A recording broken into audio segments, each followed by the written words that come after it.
जय हिंद साथियों, क्या हाल चाल आप सभी का। मैं गोविंद सर आप सभी का कैरियर एकेडमी कुंडा के इस प्लेटफॉर्म पर स्वागत करता हूं। हम लोग क्लास 12th में मैथ का अनसॉल्व पेपर सॉल्व कर रहे हैं और अनसॉल्व पेपर में हम लोग जो सेट सॉल्व कर रहे हैं वो 324 EY है, जिसका आज दूसरा लेक्चर होने चल रहा है। इसके पहले वाले लेक्चर में हम लोगों ने कुछ क्वेश्चन को सॉल्व किया था। जो बचे हुए क्वेश्चन है आज के लेक्चर में हम लोग सॉल्व करने चल रहे हैं। चलिए समझते हैं। ये क्वेश्चन आपको अनसॉल्व में मिल जाएगा। अगर आप कोई वैसे प्रैक्टिस सेट लिए हो तो उसमें आप सर्च करिएगा 324 EY 2024 का ये पेपर था। तो इसी को हम लोग क्या कर रहे हैं, सॉल्व कर रहे हैं, प्रैक्टिस कर रहे हैं। अगर वीडियो आपको अच्छी लगे तो दोस्तों में जरूर शेयर करिएगा और जाते जाते लाइक तो जरूर करके जाइएगा, ठीक है। अच्छा, क्वेश्चन जो हम लोग सॉल्व किए हैं वो क्वेश्चन नंबर 3 तक सॉल्व हो चुका है। आज हम जो सॉल्व करने चल रहे हैं वो क्वेश्चन नंबर हमारा क्या होगा, चौथा होगा। और चौथे के बारे में हम लोग प्रैक्टिस करेंगे। चौथे क्वेश्चन में जो हमसे कहा गया है, आपसे कहा गया है अंतराल बताना है। ये है क्वेश्चन, अगर आपको दिख रहा हो तो।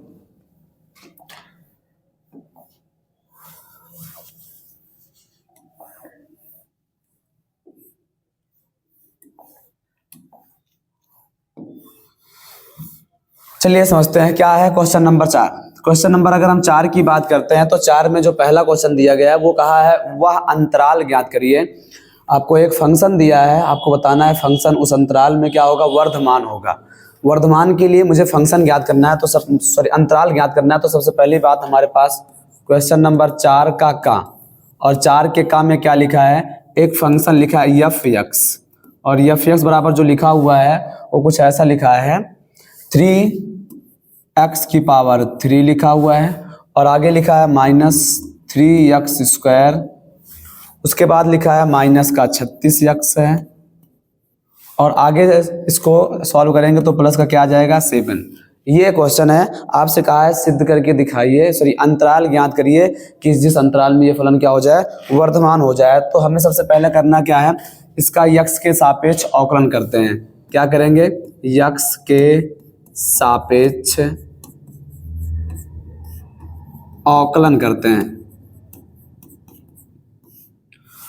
अवकलन करते हैं तो फिर क्या हो जाएगा, यहाँ से मुझे मिलेगा ये f'(x).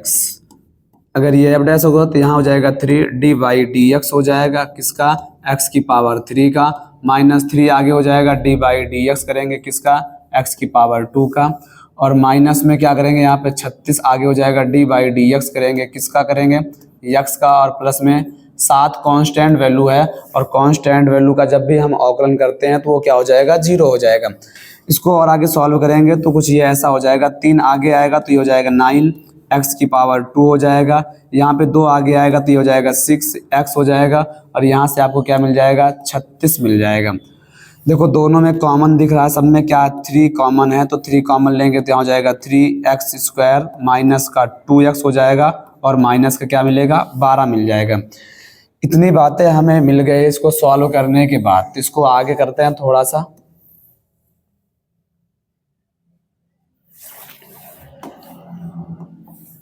अब देखिए हमें क्या करना है, हमें अंतराल ज्ञात करना है। तो अंतराल के लिए क्या करना है, यहाँ पे अंतराल ज्ञात करने के लिए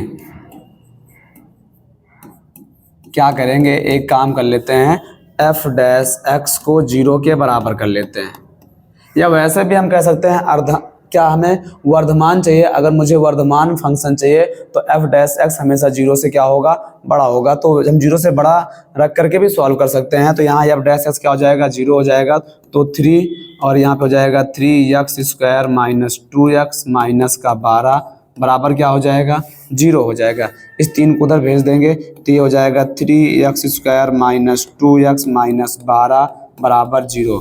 अब इसका करेंगे हम गुणनखंड। अगर ये गुणनखंड होता है तो गुणनखंड करेंगे, अन्यथा द्विघाती सूत्र से इसको सॉल्व करेंगे, जिसको हम लोग कहते हैं श्रीधराचार्य का नियम। तो यहाँ पे हम देख रहे हैं इसका गुणनखंड नहीं हो पाएगा तो श्रीधराचार्य के नियम से सॉल्व करेंगे तो x का जो मान आएगा वो आएगा माइनस का b। क्या होता है, माइनस का b। अगर हम फार्मूला लिखे तो ये होता है -b प्लस माइनस रूट में क्या आ जाएगा, b² माइनस 4ac अपान में हो जाएगा 2a, कुछ ऐसा हो जाएगा। इस पर वैल्यू रखेंगे यहाँ से, अगर वैल्यू रखेंगे तो x बराबर क्या आ जाएगा, ये x बराबर आ जाएगा, माइनस में b है तो माइनस, और b का मान भी माइनस में है तो माइनस माइनस क्या हो जाएगा अपना ये प्लस का 2 हो जाएगा। उसके बाद क्या है प्लस माइनस है तो ये हो जाएगा प्लस माइनस, रूट में करेंगे b का स्क्वायर, और b हमारे पास क्या है -2 तो -2 का स्क्वायर हो जाएगा।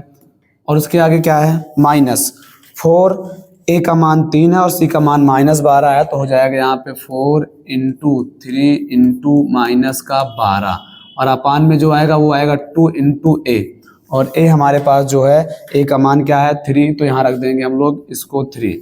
तो x का जो मान आएगा वो क्या आएगा 2 प्लस माइनस, इसको सॉल्व करेंगे तो यहाँ पे आएगा 4, और यहाँ माइनस माइनस क्या हो जाएगा प्लस, 4 3 12, 12 का 12 से गुणा करा देंगे तो हो जाएगा 144। क्या हो जाएगा ये 144 हो जाएगा 144। अब क्या करना है यहाँ पे जोड़ेंगे, अपान में क्या रहेगा अपान में ये 6 रहेगा। अगर इसको सॉल्व करते हैं तो ये आ जाएगा अपने पास 2 प्लस माइनस रूट में आ जाएगा 148, और बटे में क्या आ जाएगा यहाँ पे 6। हम 48 से अगर हम 4 कॉमन लेना चाहे तो 4 कॉमन हो जाएगा, जब 4 कॉमन लेंगे तो 2 प्लस माइनस 4 इंटू इसको लिख सकते हैं 37, ये हो जाएगा। अपान में क्या रहेगा 6, हम 4 को बाहर निकालेंगे तो 4 का वर्गमूल होता है 2, तो यहाँ पे आ जाएगा अपने पास 2 प्लस माइनस 2 रूट का आ जाएगा 37, अपान में 6, 2 कॉमन लेंगे तो 2 से कटेगा तो ऊपर बचेगा 1 प्लस यहाँ पे रूट 37, और रूट 37 का अगर मान निकालेंगे तो रूट 37 का मान होता है 6.08, और अपान में क्या आ जाएगा अपान में आ जाएगा जब 2 से काटेंगे तो 3 कट बचेगा। यहाँ पे एक बार क्या लेंगे प्लस का साइन लेंगे, एक बार क्या लेंगे माइनस का साइन, यहाँ पे हम लोग लेंगे प्लस का चिन्ह। अब अगर प्लस का चिन्ह लेते हैं तो लेने पर तो x बराबर क्या मिलेगा मुझे यहाँ से 1 प्लस 6.08 अपॉन 3, तो ये आ जाएगा 7.08 अपॉन 3, ये x का मान आ जाएगा। एक बार क्या लेंगे माइनस का साइन लेंगे, ऐसा करते हैं थोड़ा सा क्या करते हैं इसको छोटा कर लेते हैं ताकि हमें लिखने में भी थोड़ा आसानी हो जाए, और इसी पेज पे आ भी जाइए।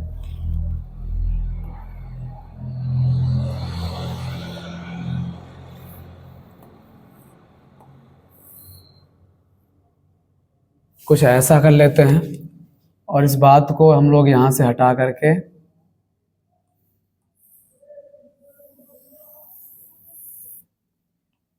ये पूरा हो जाएगा लगता है, तो इसको छोटा करके यहाँ से लिख देते हैं।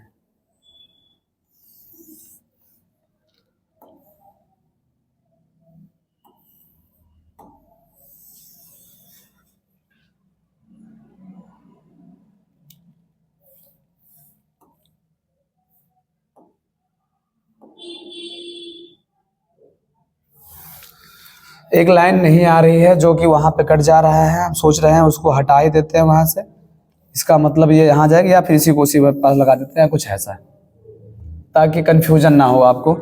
और इसको भी थोड़ा सा छोटा कर लेंगे, जब इसको थोड़ा छोटा करेंगे तो ये यहाँ आ जाएगा।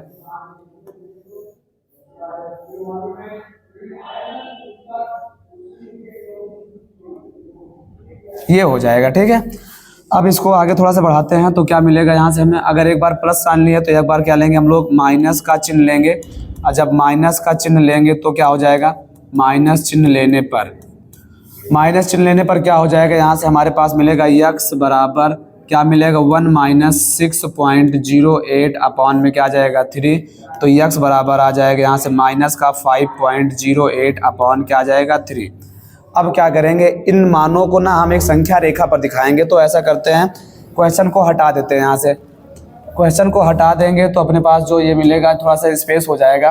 क्वेश्चन को हटाने के बाद अगर ये जब हमें x का मान प्राप्त हो गया तो हम एक x की नंबर लाइन खींचेंगे, और उस नंबर लाइन में हमारे पास 2 मान आए हैं, एक तो आया है माइनस का क्या आया है 5.08 अपॉन में 3 आया है, और अगला जो मान हमारे पास आया है वो क्या है 7.08 अपॉन में 3 है। इधर क्या हो जाएगा इनफाइनाइट हो जाएगा, और ये भी क्या हो जाएगा इनफाइनाइट, इधर माइनस का उधर क्या हो जाएगा प्लस का हो जाएगा। फंक्शन ने हमसे क्या कहा वर्धमान कहा है, वर्धमान के अकॉर्डिंग भी चलते हैं और वैसे भी देखते हैं। तुम्हारे पास ये पहला वाला मान जो है प्लस में है, अगर ये प्लस में है तो यहाँ पर भी क्या हो जाएगा ये प्लस हो जाएगा, ये क्या हो जाएगा माइनस, और ये क्या हो जाएगा प्लस हो जाएगा। ठीक है, हमको वर्धमान चाहिए तो वर्धमान किसमें, प्लस में हमेशा ये क्या होगा, वर्धमान होगा। तो हमारे पास ये अंतराल होगा, यहाँ लिखेंगे चूंकि एफ एक्स क्या है, वर्धमान है, वर्धमान है तो जो अंतराल बनेगा हमारे पास वो क्या बनेगा, अंतराल बनेगा यक्स बिलोंग करेगा, किससे बिलोंग करेगा, माइनस इनफाइनाइट से, कहाँ पर, माइनस 5.08/3 एक अंतराल ये आ जाएगा। तथा अगला अंतराल जो हमारे पास आएगा वो आएगा एक्स बिलोंग करेगा, यहाँ से क्या बिलोंग करेगा, 7.08/3 से कहाँ तक, इनफाइनाइट तक। तो ये हमारे पास यही अंतराल बन के आएगा। अब इसमें एक बात डाउट है जो हम क्लियर कर देते हैं भैया। देखो क्वेश्चन को देखने के बाद लग रहा है इसका फैक्टराइज नहीं होगा, गुणनखंड नहीं होगा। अगर गुणनखंड नहीं होगा तो सीधी सी बात है ये किससे लगेगा, श्रीधराचार्य से लगेगा। अब श्रीधराचार्य से लगेगा तो सीधी सी बात है आंसर पॉइंट में आएगा। अब हम थोड़ा सा आंसर की बात कर लेते हैं। हमारे पास जो आंसर दिया है इसके अकॉर्डिंग ये है भैया, क्वेश्चन नंबर 4 का अगर हम 4 की बात करते हैं तो आपको ये आंसर दिख रहा होगा यहाँ पे, देखो ये वाला। इसमें देखो माइनस इनफाइनाइट से माइनस 3.38 और यहाँ पे 4.7 से इनफाइनाइट दिया गया है, जो कि अपना वाला जो आंसर आ रहा है वो कुछ ये आ रहा है। क्या आ रहा है, यहाँ पे 3 पॉइंट तो आ ही नहीं रहा है, हमारे पास माइनस में 5.08/3 आ रहा है, जो कि काटेंगे तो लगभग उससे भी छोटा हो जाएगा। तो ये इस क्वेश्चन में थोड़ा सा क्या है, डाउट है। इसको लगाने के बाद भी इसमें कहीं ना कहीं थोड़ा सा चेंजेस होगा जिससे आंसर आएगा। अभी जो अकॉर्डिंग हमारे अकॉर्डिंग मतलब क्या क्वेश्चन जो हमारे पास है उसके अकॉर्डिंग हमारा आंसर यही आएगा। ठीक है, आगे बढ़ते हैं और अगले क्वेश्चन को सॉल्व करते हैं। अगला क्वेश्चन हमारे पास क्या है, अगर आप नोट ना किए हो तो जल्दी से नोट कर लो, तो हम आगे बढ़ते हैं फिर अगला क्वेश्चन सॉल्व करेंगे। क्या है अगला क्वेश्चन, देखते हैं। अगला क्वेश्चन जो हमारे पास दिया गया है वो हमसे कहा गया, क्वेश्चन नंबर खा के बारे में कहा है, चौथे का खा, क्वेश्चन नंबर 4 का खा। 4 के खा में क्या कहा गया, इंटीग्रेशन करना है किसका, ये हमारे पास निश्चित समाकलन है -π/2 से +π/2 है। अच्छा ये है, इसके बाद क्या दिया गया है, साइन स्क्वायर यक्स dx दिया गया है। याद रखिएगा एक प्रगुण होता है, हम प्रगुण की पहले चर्चा कर लेते हैं। प्रगुण क्या होता है भैया, प्रगुण ये होता है अगर आपको कभी -a से +a f x दिख जाए dx ऐसा दिख जाए तो इसको हम लोग लिखते हैं 2 0 से a f x लिखते हैं। लेकिन कब, जब पता है इस f x के स्थान पे -x पुटअप करें और किसके बराबर आ जाए, f x के बराबर आ जाए तो ये प्रगुण लगाते हैं। अब देखो स्क्वायर होने की वजह से अगर आप माइनस भी रखोगे तो माइनस के स्क्वायर क्या हो जाएगा, प्लस। तो सीधी सी बात है ये जो फंक्शन है अगर आप इसमें माइनस भी रखते हो तो वो प्लस आ जाएगा, इसका मतलब ये सम फंक्शन है। और अगर ये सम वाला फलन है तो सीधी सी बात है ये प्रगुण काम करने वाला है। अगर ये प्रगुण काम करेगा तो इसको लगा देते हैं। फिर हम यहाँ पे क्या होगा, जब लगाएंगे तो फिर क्या हो जाएगा, यहाँ से इंटीग्रेशन 0 to क्या करेंगे, π/2 कर देंगे।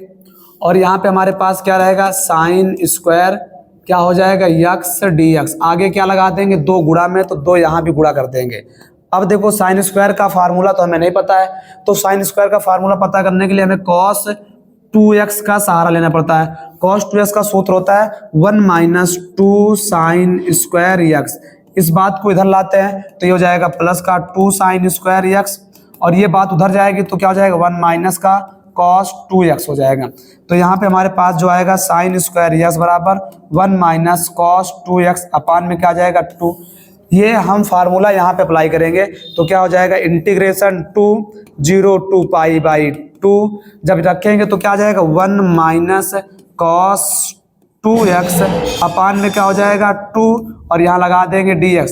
अब देखो ये 2 गुणा में है, ये भाग में है, और कांस्टेंट वैल्यू है तो कांस्टेंट से कांस्टेंट क्या होता है, कट जाएगा। तो फिर समाकलन करेंगे, किसका समाकलन करेंगे, 1 का, किसके सापेक्ष, x के सापेक्ष, तो क्या आएगा x आएगा माइनस।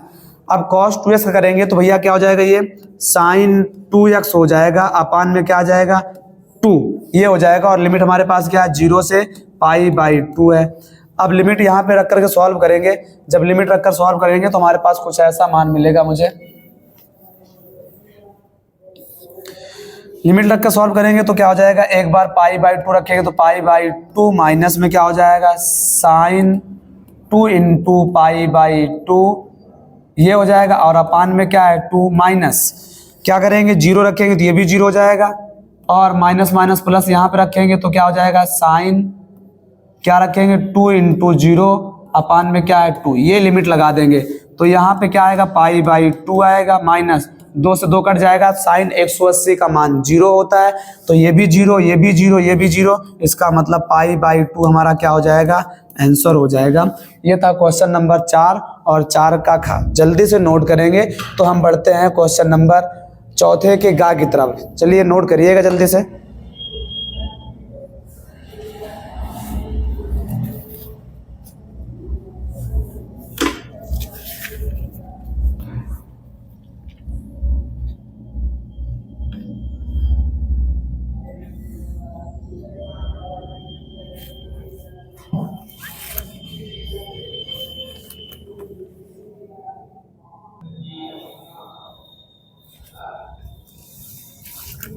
चलिए बढ़ते हैं अगले क्वेश्चन की तरफ। चौथे का जो हमारे पास गा नंबर है उसको सॉल्व करते हैं, और हमारे पास जो क्वेश्चन नंबर 4 और 4 का गा वाला पार्ट का है उसकी बात कर लेते हैं।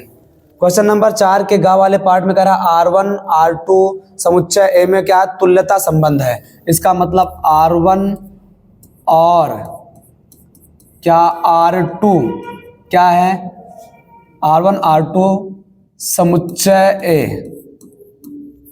समुच्चय ए में क्या है तुल्यता संबंध है, तुल्यता संबंध है। ये बता दिया भैया। तुल्यता का मतलब है कि R1 स्वतुल्य भी होगा, सममित भी होगा, संक्रामक भी होगा, ऐसे R2 भी स्वतुल्य सममित संक्रामक होगा। तो आपसे क्या कहा है सिद्ध करना है कि R1 इंटरसेक्शन R2 भी क्या होगा तुल्यता संबंध होगा। हमें ये सिद्ध करना है। तो सबसे पहली बात कर लेते हैं, यहाँ पे हम अगर यहाँ पे हल की बात करते हैं और हल में कोई अवयव ले लेते हैं A, और ये बिलोंग करेगा किससे कैपिटल ए से। अगर ए बिलोंग करेगा किससे कैपिटल ए से तो हम ये कह सकते हैं फिर तो ए कॉमा ए बिलोंग करेगा किससे आर से। क्यों आर से नहीं R1 से। क्योंकि हमसे कहा है R1 क्या है तुल्यता संबंध है, और R1 तुल्यता संबंध है तो इसका मतलब है कि ए कॉमा ए आर में आएगा। क्योंकि पहले स्वतुल्य होगा तभी तो तुल्यता पहुंचेंगे हम लोग। तथा अगला हमारे पास क्या होगा, हम ये कह सकते हैं ए कॉमा ए बिलोंग करेगा किससे R2 से भी। अब ए कॉमा ए R1 में भी है, ए कॉमा ए R2 में भी है, तो हम ये भी कह सकते हैं फिर तो ए कॉमा ए क्या होगा बिलोंग करेगा किसके R1 और इंटरसेक्शन क्या R2। इसका मतलब हो जाएगा कि फिर तो R1 और R2 में अगर हम कॉमन ढूंढते हैं उभयनिष्ठ ढूंढते हैं तो दोनों मुझे क्या मिलेगा ए कॉमा ए मिलेगा। इसलिए हम कह देंगे R1 इंटरसेक्शन R2 क्या है एक स्वातुल्य संबंध है। क्या है स्वातुल्य संबंध है, ये हो जाएगा। अच्छा इसके बाद हमें क्या करना है, स्वतुल्य तो हो गया, स्वतुल्य के साथ सम्मित भी दिखाना है, और क्या दिखाना है सम्मित के साथ साथ मुझे संक्रामक भी दिखाना है। तो हम बात कर लेते हैं यहाँ से फिर से।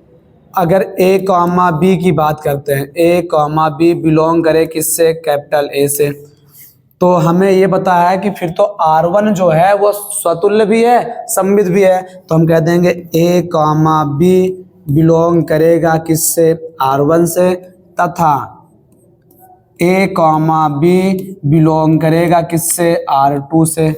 अच्छा इसके अलावा भी क्या होगा, हम ये कह देंगे बी कॉमा ए क्या होगा भैया बी कॉमा ए भी बिलोंग करेगा किससे R1 से, और तथा क्या हो जाएगा बी कॉमा ए भी बिलोंग करेगा किससे R2 से। कोई पूछेगा क्यों तो बता देंगे चूंकि R1 और R2 क्या है सममित हैं, सममित संबंध है। अगर ये सममित संबंध है तो हमें पता है फिर क्या हो जाएगा, तब हम ये कह सकते हैं कि बी कॉमा ए क्या होगा बिलोंग करेगा दोनों के उभयनिष्ठ में, यानी R1 इंटरसेक्शन क्या होगा R2 में। इसका मतलब है इसलिए हम ये कह देंगे यहाँ पे क्या R1 इंटरसेक्शन R2 क्या होगा सममित संबंध होगा, सममित संबंध होगा, तो ये हो जाएगा सममित संबंध के लिए। तो R1 R2 इंटरसेक्शन जो है वो स्वतुल्य भी है, सममित भी है, और हमें एक बात दिखाना है संक्रामक भी है। तो चलिए संक्रामक की बात कर लेते हैं। संक्रामक की बात करने के लिए थोड़ा सा क्या करेंगे, क्वेश्चन पेपर को हम सोच रहे हैं हटा देते हैं यहाँ से, तो ये हट जाएगा, क्वेश्चन पेपर हट गया। अब क्या करेंगे, यहाँ से हम लोग इसको सॉल्व करने के लिए अगले वाले पार्ट पे आते हैं। यहाँ से यदि क्या ले लेते हैं, A, B, C बिलोंग करे किससे, A से। यदि A, B, C किस में बिलोंग करे, A से, तो हमें पता है A, B बिलोंग करेगा किससे, बिलोंग करेगा R1 से। इसके अलावा और क्या होगा, अच्छा तथा इधर भी दोनों पार्ट लिखते चलेंगे। A, B बिलोंग करेगा किससे, हम कह देंगे यहाँ पे अगर ABC है तो मुझे पहले क्या दिखाना चाहिए, मुझे पहले ये दिखाना चाहिए कि A, B क्या है, बिलोंग कर रहा है किससे, R1 इंटरसेक्शन R2 से, तथा B, C बिलोंग कर रहा है किससे, बिलोंग कर रहा है यहाँ पे R1 इंटरसेक्शन R2 से। तब मुझे क्या दिखाना है कि A, C भी बिलोंग करेगा R1 R2 से। तो क्या हो जाएगा, यहाँ लिखेंगे चूंकि क्या है A, B बिलोंग करेगा किससे, R1 से, और A, B बिलोंग करेगा किससे, R2 से। इसके अलावा B, C भी बिलोंग करेगा किससे, R1 से, B, C बिलोंग करेगा किससे, R2 से। ऐसा क्यों भैया, देखो ध्यान से, R1 और R2 स्वतुल्य भी है, सममित भी है, संक्रामक भी तो है, तो फिर तीनों की कंडीशन दिखानी पड़ेगी ना। अगर AB R1 में है तो BC भी R1 में आएगा। तब हम यहाँ कह देंगे, तब A, C भी किस में होगा, R1 में होगा, और यहाँ पे फिर यहाँ भी क्या आएगा हमारे पास, A, C भी क्या होगा, R2 में भी होगा। इसलिए हम कह देंगे फिर तो A, C क्या होगा, दोनों के इंटरसेक्शन में भी आएगा, तो R1 इंटरसेक्शन क्या हो जाएगा, R2 हो जाएगा। क्लियर है इतनी बातें? अगर इतनी बातें क्लियर है तब हम ये कह सकते हैं, अतः R1 इंटरसेक्शन R2 क्या है, स्वातुल्य कामा सममित तथा संक्रामक संबंध है। इसलिए क्या हो जाएगा, R1 इंटरसेक्शन R2 एक क्या होगा, तुल्यता संबंध होगा, तुल्यता संबंध होगा। चलो ये बात थी, नोट कर लोगे, एक बार फिर से समझाते हैं। देखो R1 R2 तुल्यता है पहले से, मतलब R1 स्वतुल्य भी है, सममित भी है, संक्रामक भी है, R2 भी स्वतुल्य है, सममित है और संक्रामक है। इसका मतलब अगर कोई अवयव हम देखते हैं खुद का खुद से संबंध होगा तो R1 में होगा, खुद का खुद से संबंध होगा तो R2 में भी होगा। इसका मतलब अगर ऐसी बात है तो A, A R1 में भी है, A, A R2 में भी है। यानी R1 का कोई अगर हम समूह बनाते हैं तो उसमें A, A आएगा, और R2 का कोई समूह बनाते हैं उसमें भी A, A आएगा। तो R1 और R2 में अगर हम कॉमन ढूंढेंगे तो क्या मिलेगा, मुझे A, A मिलेगा। इसका मतलब है A, A R1 और R2 में भी क्या करेगा, बिलोंग करेगा। इसलिए हम कह देंगे ये क्या है, स्वतुल्य संबंध है। अगर हम दो अवयव लेते हैं AB, तो AB R1 में है तो B AB R1 होगा। क्यों? क्योंकि सवाल ने कहा है R1 तुल्यता है, और अगर R1 तुल्यता है तो इसका मतलब R1 सममित भी होगा। इसका मतलब AB R1 में है तो BA भी R1 में होगा, AB R2 में है तो BA भी R2 में होगा। फिर अगर हम R1 और R2 में कॉमन ढूंढने जाएंगे तो मुझे वहाँ भी BA मिल जाएगा। इसका मतलब है AB BA भी हमारे पास क्या R1 R2 में है। इसका मतलब R1 R2 अपने आप में अगर एक क्या रिलेशन हुआ तो उसमें भी हमें क्या मिल रहा है, B, A। इसका मतलब ये भी क्या है, सममित संबंध है। ऐसे तीन अवयव के लिए ढूंढते हैं। अगर ये दो बातों को पूरा कर रहा है तो इसका मतलब तीसरी बात को पूरा करना चाहिए। तीसरी बात के लिए मुझे ये बताया कि AB R में है, BC भी R1 में है, AC भी R1 है, तो AC R1 R2 में, तो AC दोनों में क्या हो जाए, इसमें भी है इसमें भी है, तो दोनों के कॉमन में भी आ जाएगा। इसलिए दिया गया संबंध क्या होगा, तुल्यता संबंध होगा। जल्दी से नोट करेंगे तो हम लोग अगले क्वेश्चन की ओर बढ़ेंगे। चलिए स्टार्ट करते हैं। अगला क्वेश्चन हमारे पास क्या है, क्वेश्चन नंबर 13। अच्छा पेज नंबर 13 है, क्वेश्चन नंबर नहीं। तो हम यहाँ पे बात करते हैं, इसके पहले कौन सा क्वेश्चन था हमारे पास, थोड़ा उसकी बात कर लेते हैं हम लोग। इसके पहले जो हमारा क्वेश्चन था वो चौथे का घा था, एक क्वेश्चन बच रहा है जो कि चौथे का घा वाला पार्ट है। पेज थोड़ा सा हटा दिए हैं तो यहीं पे हम लोग सोच रहे हैं इसको सॉल्व कर लिया जाए। चौथे का घा यहीं पे इसको हटा करके सॉल्व करते हैं, थोड़ा ध्यान देंगे।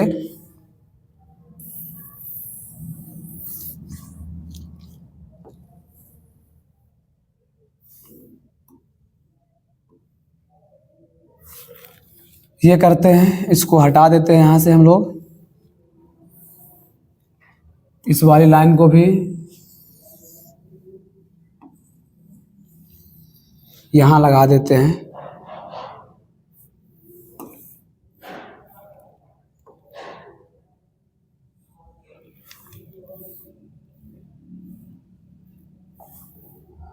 तो ये कुछ ऐसा हो जाएगा, ठीक है।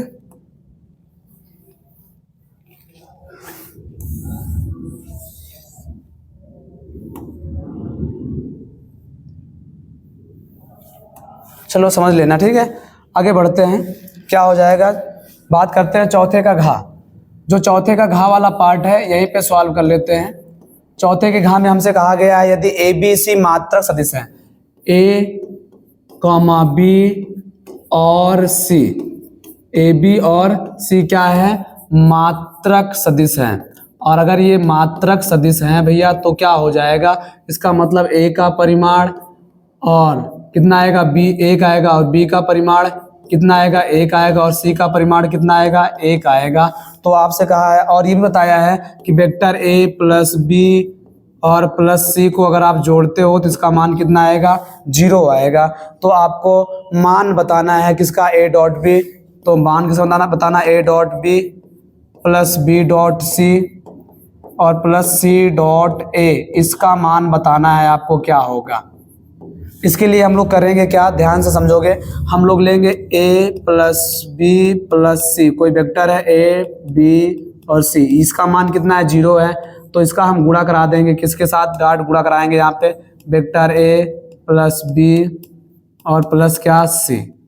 अच्छा यहाँ पे हम लोग छोटा ब्रैकेट लगाएंगे, नहीं तो ये हो जाएगा परिमाण ले रहे हैं।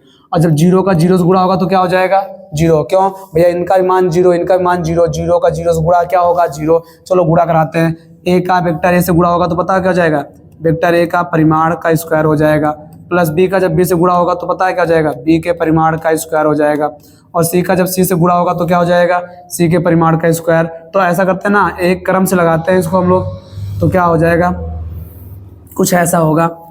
ध्यान से देखो, सेम सेम दिख रहा है, इसका मतलब ये फार्मूला बन जाएगा ए प्लस बी प्लस सी का होल स्क्वायर। तो हम ऐसे लिखते हैं, ए का स्क्वायर प्लस क्या लिखते हैं, बी का स्क्वायर, और प्लस में क्या लिखते हैं, सी का स्क्वायर, प्लस 2ab, क्या लिखेंगे, 2ab, और क्या लिखेंगे, 2bc, प्लस में 2bc, और प्लस में क्या लिखेंगे, 2ca, और बराबर में क्या आएगा, 0। दोनों बातें सेम थी इसलिए a प्लस बी प्लस सी का होल स्क्वायर लगा दिए। इसका परिमाण 1 है, इसका भी परिमाण 1 है, और इसका भी परिमाण 1 है। यहाँ से 2 कॉमन लेते हैं, जब 2 कॉमन लेंगे तो क्या आएगा, a डॉट बी आएगा, प्लस बी डॉट क्या आएगा, सी आएगा, और प्लस सी डॉट क्या आएगा, ए आएगा, और बराबर में क्या हो जाएगा, 0। जब ऐसी बात है 1 2 3 उधर भेजेंगे तो माइनस में जाएगा, तो ए डॉट बी और क्या हो जाएगा, प्लस बी डॉट सी आएगा, और प्लस सी डॉट ए आएगा, और इधर क्या होगा, 1 2 3 माइनस में जाएगा, और ये 2 गुणा में उधर जाएगा तो भाग में, यही अपना क्या हो जाएगा, आंसर हो जाएगा। ये था क्वेश्चन नंबर 4 का घा। जल्दी से नोट करोगे तो आगे हम बढ़ते हैं क्वेश्चन नंबर 5 की ओर।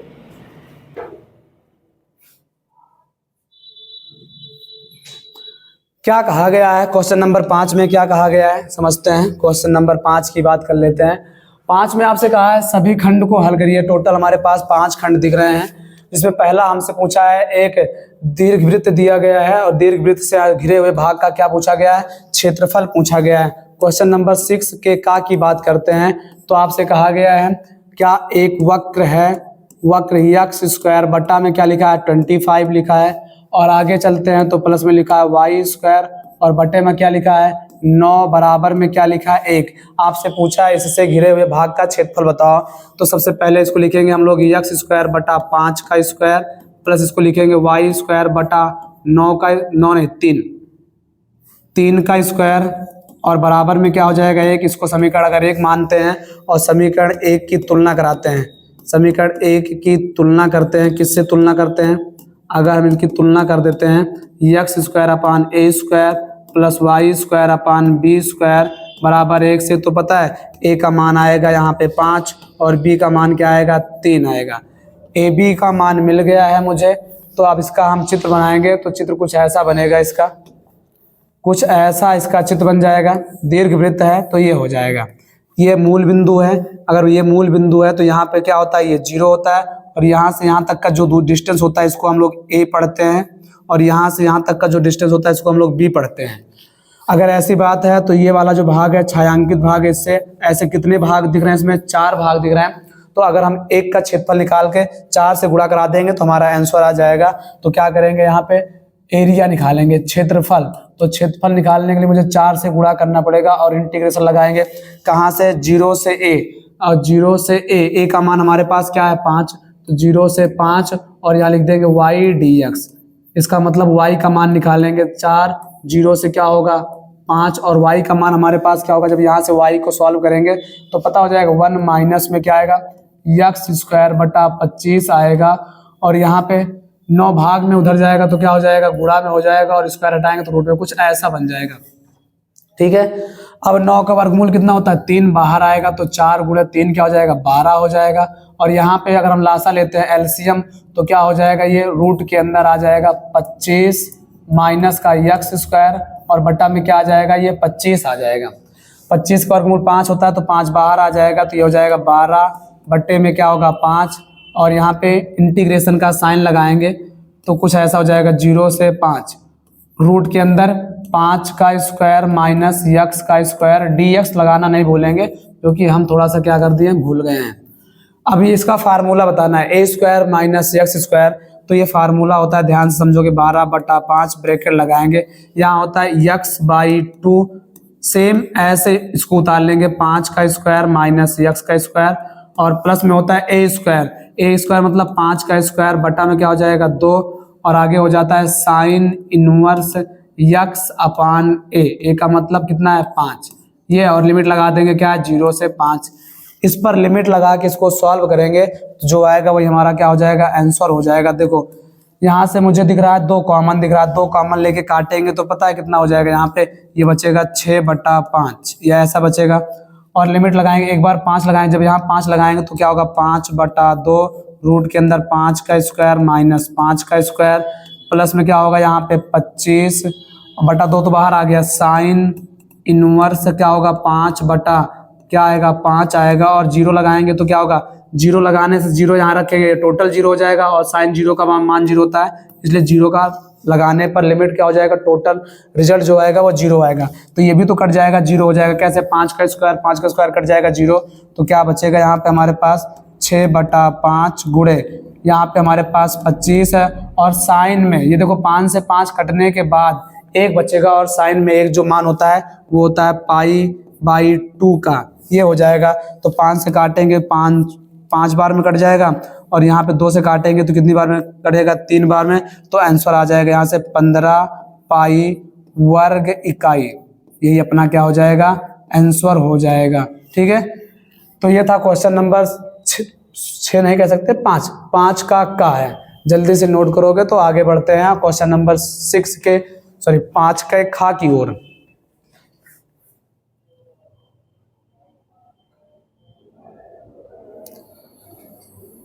जो क्वेश्चन नंबर 5 का खा है उसकी बात कर लेते हैं। नेक्स्ट पेज पर आते हैं और 5 का जो हमारे पास खा वाला पार्ट है उसको सॉल्व करते हैं।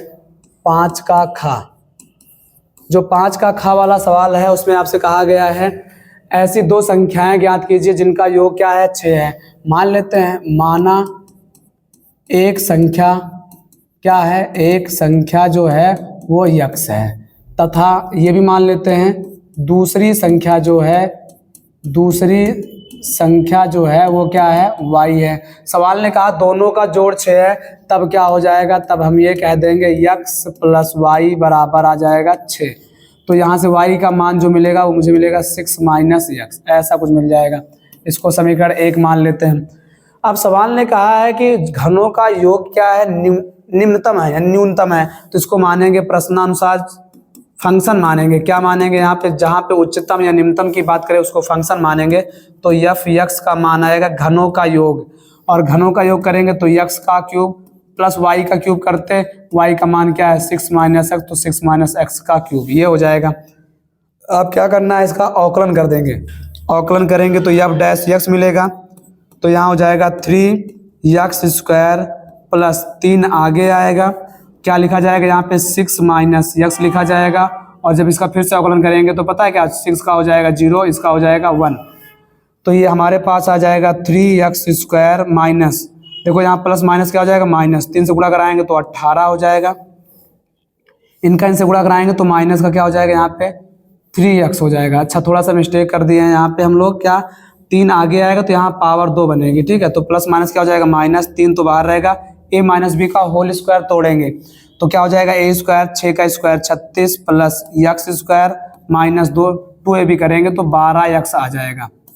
अब अंदर गुणा कराएंगे तो ये हो जाएगा 3x² माइनस का 36 तिया 108 माइनस का 3x² और माइनस माइनस प्लस का 6 भारतीय 36x, ये हो जाएगा 3x² से 3x² क्या होगा कट जाएगा, तो अपने पास जो एफ डैश एक्स का मान आएगा वो हो जाएगा हमारे पास 36x माइनस कितना हो जाएगा 108 हो जाएगा। अब क्या करेंगे, अगर हमें उच्चतम या न्यूनतम दिखाना है तो इन्होंने कहा क्या है आपसे, आपको ऐसे दो संख्या ज्ञात करनी है जिनके योगफल क्या हो न्यूनतम हो, दिखाना नहीं है तो यहीं से कर देंगे, क्या हो जाएगा न्यूनतम मान के लिए, न्यूनतम मान के लिए क्या करेंगे एफ डैश एक्स को 0 के बराबर करेंगे तो 36x माइनस 108 बराबर होगा 0 के, तो यहाँ से क्या आएगा 36x बराबर होगा 108 के, तो यहाँ पे x बराबर होगा 108 बटा 36 के, तो x का मान कितना आ जाएगा 3। अगर x का मान 3 आ गया तो समीकरण 1 में रखेंगे, समीकरण 1 में रखने पर तो क्या हो जाएगा यहाँ पे रखेंगे तो y बराबर आएगा 6 माइनस 3, तो y बराबर कितना आ जाएगा 3।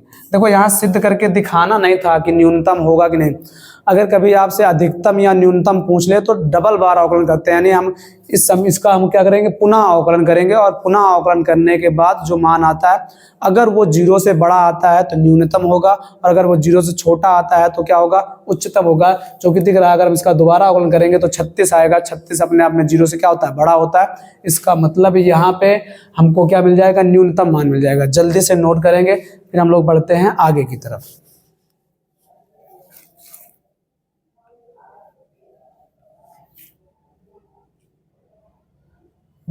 देखो अब जो हमारे पास सवाल बच रहा है, जैसे 5 का क्या हमारे पास गा है, ये अपने आप में एक सारणिक का सवाल है, उसके बाद दिया गया घा आलेखीय विधि है।